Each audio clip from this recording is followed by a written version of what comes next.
Hi there.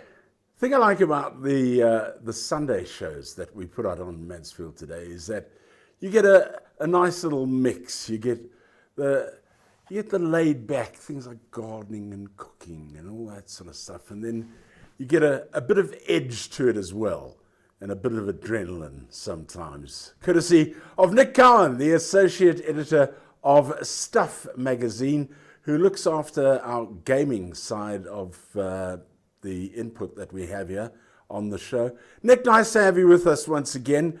So this is called the Olympic Games Tokyo 2020, the official video game.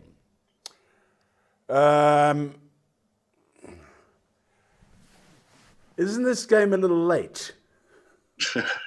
Well, yes, it is. It was supposed to come out last year because obviously the Tokyo Olympics was supposed to happen last year. Yeah. And then this little thing called the COVID-19 pandemic hit. And so the games were postponed. That is, by the way, a bit of a mouthful for a game. So I'm just going to call it Tokyo 2020 from now on in. But as you've been following the news, and if you're a fan of the Olympics, you'll know that the games are basically taking place at the end of July. So I think that Sega, who made the game, pretty much had it in its back pocket and thought, well, since the Olympics are on the horizon, we might make some of our cash back by releasing it. Okay. What can you expect from this game? Well, essentially what you're looking at is a game which is, if you imagine a cross between the sort of graphics that you would see in something like Mario or Sonic the Hedgehog with a couple of Olympic events. There are 18 mini games in total. There's track and field, like the 100-meter dash, 100-meter hurdles, relays, the hammer throw, the long jump. But then there's also sports that have made their way in, like rugby sevens, football, BMX biking, basketball, and baseball, believe it or not. Obviously, that's not the full list of games that are going to be taking place at the Olympics.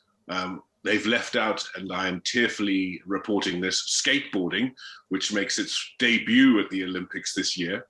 But there's a collection of 18 games there that are pretty easy to play. And yeah, essentially that's what you're looking at, a collection of mini games that you can play either by yourself or with people in your living room or people online. I was going to ask that. So it is a multifunctional one. You could choose which way you're going to go about it. Absolutely.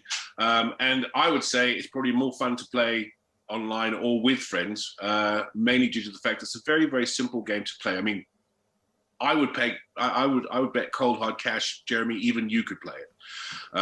It's not very it's not very complicated at all. As the controls are very, very simple. It's pick up and play. It's aimed at, gamers of all ages can play it, and it's a lot of fun as well in short bursts. I mean, hardcore players, the sort of people who play Call of Duty or Assassin's Creed every single year, will probably stick to what they're usually playing. But anyone else could just dive right in. So no chance of me running against Usain Bolt or something on this game? No, not at all. When you create your avatar, your like little sort of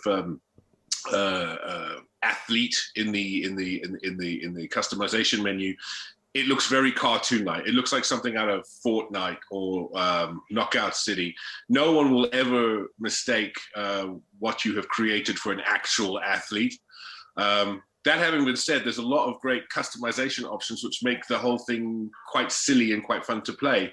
As you play through the game, you gain in-game points, which you can use to unlock outfits.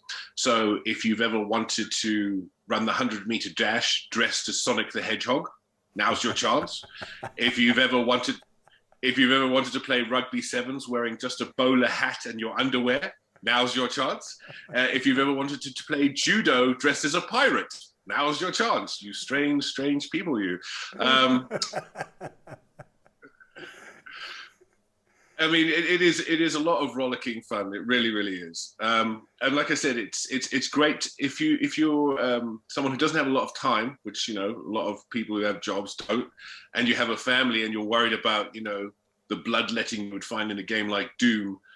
This is very, very safe family entertainment. And, like I said, pretty much anybody from any age group who's old enough to pick up a controller can play it.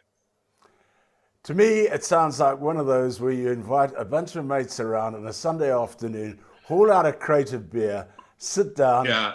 and see who can be the most ridiculous during the course of the game. No, it is.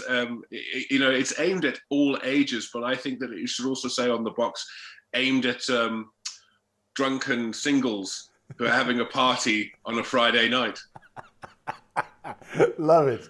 Absolutely love it. Nick Cowan, thank you very much for joining us once again on Mansfield today and bringing us a bit of laughter on this Sunday. Thanks, mate. Thank you for having me. Cheers. Nick Cowan, the Associate Editor of Stuff Magazine.